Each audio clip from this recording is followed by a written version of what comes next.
Treasure Hunters, The Plunder Down Under by James Patterson and Chris Grabenstein.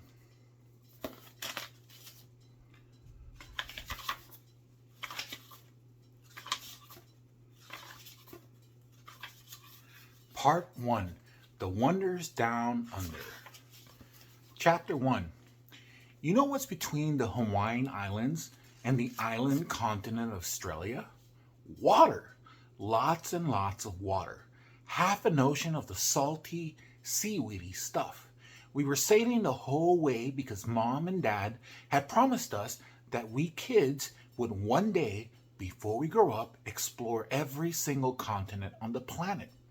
Once we do Australia, we'll only have Antarctica left, although I'm not sure what kind of treasure we could dig up in Penguin Land.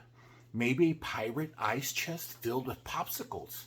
Uncle Richie, Poppy Lucio, was also with us on board the Lost, which, I know, is not the best name for a boat, especially when you're sailing across an ocean that covers more than 60 million square miles. That's a lot of deep and square miles to get lost in. You might remember Uncle Richie from our last adventure back home in the USA. He helped Beck, Storm, Tommy, and me track down some long-lost American treasures while also helping us make sure the land of the free and the home of the brave stayed that way, free. Uncle Richie is Mom's favorite uncle. He took her on her first archaeological dig back when she was younger than Beck and me. We're 12. He was a swaggering, blustery guy who'll probably remind you of Teddy Roosevelt.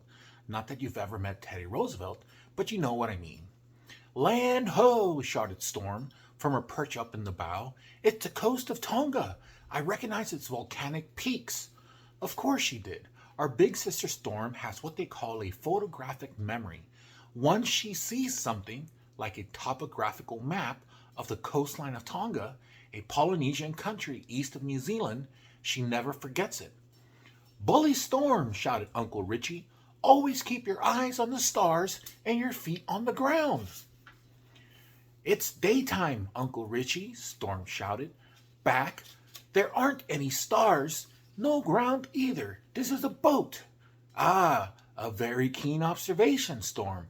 Bully for you. Bully, I say." "Bring her about, Tommy," Dad shouted. Tommy, the oldest kid, was manning the wheel and letting the wind blow through his wavy hair, just in case any mermaids were checking him out, I guess. "Drop anchor, Bick and Beck," cried Mom. "Then we need to do our pre-dive prep protocol." "Aye, aye, Beck," and I shouted back. Actually, it was more like, "Aye, aye, aye, aye," since there's two of us. It was time to climb into our wetsuits and put on our scuba gear. We were going on a dive. There was a ship just off the coast of Tonga, a vessel called the Port-au-Prince, only it was under the water. That's right, it was a shipwreck, and the legend had it it was filled with treasure. Chapter 2. We dropped anchor and pulled on our wetsuits.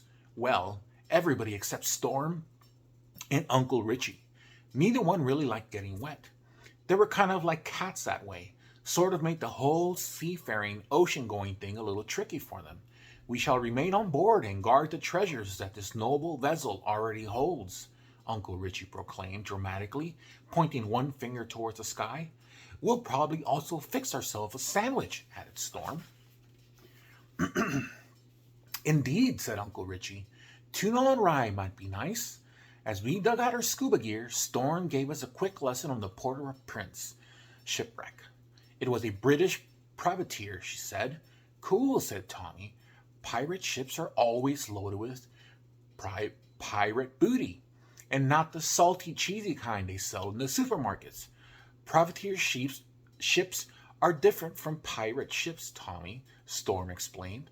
"The Port-au-Prince was a private ship with a special commission from the English crown that gave it permission to attack and plunder the ships of Britain's rivals Spain and France." Dad picked up the story. He has a much more dramatic way of dishing out the facts. And so, the Port-au-Prince entered Tongan waters in 1806 in search of whales for whale oil a prized commodity at the time. However, the ship was quickly seized by the local chief, Finawa Ulakalala II, whose warriors massacred most of the crew, including the captain, and then scuttled the vessel with all the treasure still on board. That means there's a vast amount of copper, silver, and gold resting with a wreck on the bottom of the sea, said Storm. Not to mention a number of silver candlesticks, jewel-encrusted crucifixes, and gold chalices. Woo-hoo, shouted Tommy, flapping across the deck in his flippers. Let's do this thing. As always, Tommy was the first one ready to dive. Buddy up, said Mom. Go through your pre-dive checklist. Beck and I checked out each other's equipment using the BWRAF technique. Mom and Dad taught us when we were toddlers. No, BWRAF is not the noise people make when they barf. It means you check your buoyancy, weights, releases, air, then you do a final okay, inspecting the fins, mask, and snorkel, checking out our dive flashlight, taking a compass bearing, and giving Mom and Dad a gloved thumbs up. While Beck and I barfed each other, Mom, Dad, and Tommy checked one another out too. We are good to go, Dad pronounced. Remember, it's even more important that we all stick together down below. He popped his regulator into his mouth and lowered his mask. We all did the same. Then Dad and Tommy scissor-kicked off the back of the boat while Beck, Mom, and I went with a backward flop over the side. It's like an upside-down cannonball dive. It's way cooler than just flicking your flippers as you step off the boat. We regrouped underwater. Dad consulted the dive computer in his watch and made a series of hand gestures telling us which way to kick and swim. The five of us were like a well-organized school of fish, following Dad down into an amazing world of pink and orange reefs where brilliant little red and blue fish seemed to glow as they darted in and out of the coral formations. But then something shiny caught my eye, a glint of silver. Dad kept leading us onward, which meant the shimmering object was soon behind us. I looked over to Beck. She'd seen the silvery glint too. We also both simultaneously knew the terrible truth. Dad's dive computer had messed up. It was leading us away from the sunken treasure. Chapter 3. Beck and I kicked our flippers into high gear. We were bringing up the rear of the dive pack, but we needed to catch up with Dad to let him know that he and his super sophisticated dive watch were swimming the wrong way. That's when a humpback whale came between Beck and me and the rest of our dive team. It slid right in front of us. We had to slam on the brakes and let it pass. When the big bad whale finally swam on by, Mom, Dad, and Tommy were about 50 yards away. They didn't see the whale cross behind them because scuba masks don't come with rearview mirrors. They also weren't looking over their shoulders to see how Beck and I were doing. They assumed we were still obeying Dad's orders, sticking with the pack and bringing up the rear. I swerved around and hand signaled to Beck. When you're on a dive, that's just about the only way to communicate. You can't talk into an underwater walkie-talkie because your mouth is already busy breathing. Over the years, Beck and I have developed a few twins-only hand gestures that go well beyond the usual stuff for okay, level off, and ears won't clear. We should go back to where we saw the sparkle, I signaled for sparkle. I popped my fingers wide open on both hands like a Broadway dancer. We should stay with the group, Beck signaled back. And abandon the treasure? You're nuttier than a squirrel's cheeks. That would involve me twirling fingers near my temples while making a chubby-cheeked, buck-toothed face behind my mask. Oh yeah? Beck signaled back.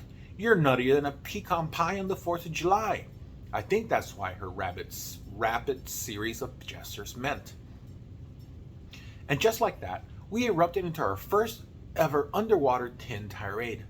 When we have TTs on dry land, we both erupt with volcanic fury, spew molten lava at each other, and then, after a few good blasts of hot, fiery gas, cool off instantly, just like lava when it slides into the ocean, simmers down, and makes a brand new island for an archipelago. After about 15 seconds of rapid fire hand and arm gestures, our subaquatic twin tirade was over.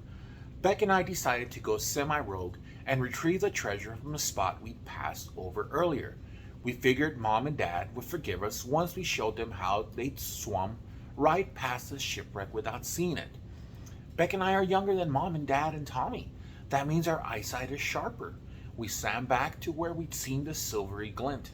We saw it again, and soon realized it was just a fish, a dog-toothed tuna, I believe. They're very silvery. They're also very common in the tropical waters of the Pacific Ocean. Beck gave me a look of frustration. I shrugged my shoulders. I was about to signal, "Let's head back to the others," when something slimy wrapped around my legs and waist. Turned out, it was the same thing that was grabbing Beck's arms, a giant octopus. Chapter 4. And it wasn't just any octopus. This was a massive 8-tentacled monster, a giant sea creature straight out of Greek, or in this case, Polynesian mythology. It latched onto Beck and me and wouldn't let go. One of the octopus's suction-cupped appendages was squeezing my neck and cutting off my oxygen flow. I couldn't breathe, which is a horrible thing to have happen underwater, or anywhere actually. Beck's face was turning green, probably because the demented sea creature had her in his grip and was whipping her up and down as if she were a yo-yo in a wetsuit. I was about to close my eyes and say bye-bye when all of a sudden I could breathe again. Oxygen was flowing through my hoses and into my lungs. Beck wasn't bobbing up and down anymore either, because Tommy had swum to our rescue. He was wrestling as best as he could against the 8-armed underwater ninja. Good thing Mom and Dad taught us martial arts. Tommy was getting almost as good as he was getting. Too bad he only had 4 limbs to fight with. Mom and Dad came churning through the water. Dad had his spear gun raised. I noticed something odd on the tip, a ginormous seashell. Dad aimed his weapon away from the octopus and fired. The sea monster saw the shell go shooting by and figured it must be dinner. Let go of Tommy and went jetting after the flying shell. I could see Dad's eyes, magnified by the lens of his dive mask. There was a mixture of anger and relief in them. He was mad at us for breaking away from the group, but glad we were all still alive. I glanced over at Mom. She had the same set of emotions in her eyes, but I think the anger took over once the octopus was safely away. She gave us one and only one hand gesture. Up. The 5 of us kicked hard and streaked back to the surface as quickly as we could without giving ourselves decompression sickness or what they called the bends. We all scrambled up onto the boat. Mom and Dad insisted that Beck and I climb aboard first, then Tommy, then Dad, then Mom. Mom's the best swimmer in the whole family. Once we'd ripped off our masks and regulators and caught our breath, Mom and Dad marched over to have a word with Beck and me. They had the look. You've probably seen it. Right before your parents have a word with you. "What did we say about sticking together down below?" asked Dad. "That it's important underwater than it is up here," said Mom, answering for us. "That was fine with Beck and me. We were really dreading this particular pop quiz." "Explain yourselves," said Dad. Well, I stammered. "We saw this shiny silver object. It turned out to be a fish," added Beck. "But first there was this whale," I said. It cut us off from you guys." "Was it silver too?" asked Tommy, strutting across the deck, drying his hair with a towel, giving his mane a good shake, looking like he lived in a shampoo commercial. "No," said Beck. "It was more blue." Uncle Richie and Storm came up from the galley. They both had toast crumbs sprinkled across their shirts. "Is everything all right?" asked Uncle Richie. "Fine," said Mom. "Now." "But Bick and Beck went totally rogue on us down below," said Tommy. "Thought they could fly solo, treasure hunt alone." Uncle Richie shook his head and clamped one hand on each of our shoulders. "Bickford, Rebecca, if I may." We nodded. We could tell he wanted to give us some wise advice. what he likes to do, who were we to try and stop him? Always remember one thing, children. Uncle Richie stiffened his spine and planted his fists on his hips. Alone we can do so little. Together we can do so much. Chaya, said Tommy, like together we can save Vic and Beck's butts. Repeatedly. Dad chuckled. We can also find a certain privateer's treasure. He held up a single black coin and rubbed it clean with his thumb. With the oxidation scraped off, the coin revealed itself to be silver. It sparkled and shimmered in the sun, weighing more than that tuna fish Beck and I went chasing after. The end. I will read to you guys tomorrow. Bye-bye. Love you guys. Good night.